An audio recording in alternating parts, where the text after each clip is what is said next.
Bonjour à tous! Alors comme promis, je reviens avec ma vidéo DIY pour vous montrer comment j'ai réalisé cette couronne de fleurs que vous m'avez vu porter dans ma vidéo maquillage Halloween Sugar Skull, et je vais vous montrer aussi comment j'ai réalisé le petit ras de cou que vous me voyez porter ici. Donc c'est très simple et je vais vous montrer tout ça en quelques étapes. Comme matériel, je vais avoir besoin de fausses fleurs, bien sûr. J'ai pris celles-ci qui formaient un bouquet, elles n'étaient pas, vous savez, des fleurs individuelles. J'ai pris aussi mon pistolet à colle. Je vais avoir besoin d'un serre-tête, il est très basique, vous pouvez en trouver dans tous les hypermarchés. J'avais envie de donner un côté un petit peu gothique, donc j'ai rajouté ces accessoires-ci. C'est bien sûr pas obligatoire. J'ai utilisé de la peinture, donc ici à gauche, c'est de la dorée. Pour mon pendentif, et celle de droite, c'est pour les fleurs.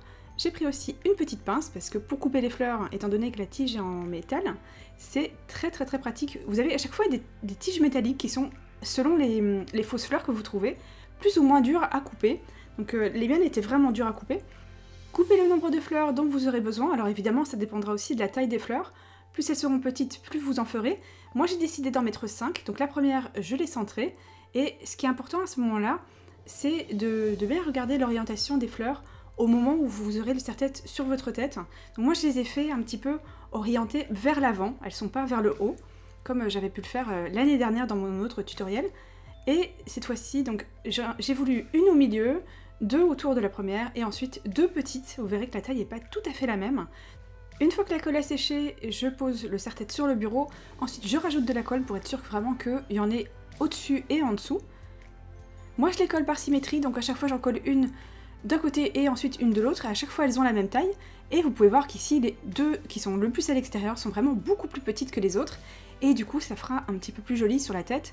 Évidemment, si vous avez que des fleurs qui ont toutes la même taille, ça ira très bien quand même.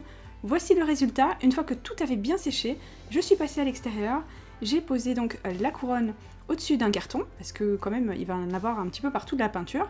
Et j'ai trouvé que la façon la plus sympa d'appliquer la peinture, c'était de faire par petits à-coups. En plus, ça avait tendance à soulever un petit peu les pétales, donc ça faisait bien rentrer la peinture partout.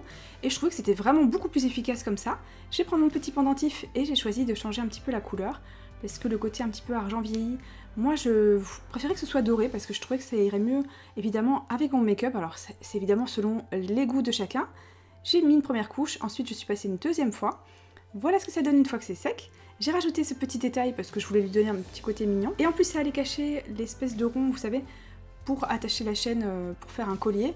Donc c'était nickel, je trouvais que ça lui donnait vraiment un côté un peu rock, très sympa.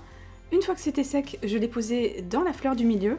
Et vous verrez que quand vous peignez des fleurs comme ça synthétiques, elles deviennent vraiment très dures et c'est hyper facile de faire tenir un accessoire. Donc j'ai posé de la colle sur la base et ensuite j'en ai mis à l'intérieur et j'ai appuyé sur le pétale pour que vraiment ça tienne bien. Ensuite j'ai pris ce joli ruban que je trouvais vraiment magnifique, que vous m'avez vu utiliser dans ma vidéo DIY Halloween, et je trouvais vraiment qu'il était très beau, vraiment des très beaux détails. J'ai regardé la taille donc de mon cou pour faire mon ras de cou. Ensuite j'ai ajouté à peu près 2 cm et j'ai fait dépasser 1 cm de chaque côté pour les superposer. J'ai vu que ça tenait bien avec mon trombone, par contre que mon trombone était un petit peu trop brillant. Je me suis servi d'un feutre noir pour donc le teinter en noir tout simplement, et qu'il soit beaucoup plus discret. Évidemment positionnez-le au moment où vous l'aurez mis autour de votre cou, et si vous avez peur que ça tienne pas assez, n'hésitez pas à demander à quelqu'un de vous mettre un petit point de colle à l'arrière, et ensuite une fois que ce sera sec, vous pourrez lâcher. Comme dans ma vidéo maquillage, j'ai donc mis ma jolie perruque. Évidemment, ma jolie couronne de fleurs, que moi je trouve très jolie et qui va très bien avec le maquillage. J'espère que cette vidéo vous a plu. Si c'est le cas, n'hésitez pas à la liker, à vous abonner si ce n'est pas déjà fait, et à aller voir mes vidéos de ma série Halloween. J'en avais fait une aussi l'année dernière. Je vous fais plein de gros bisous et je vous dis à très bientôt. Ciao!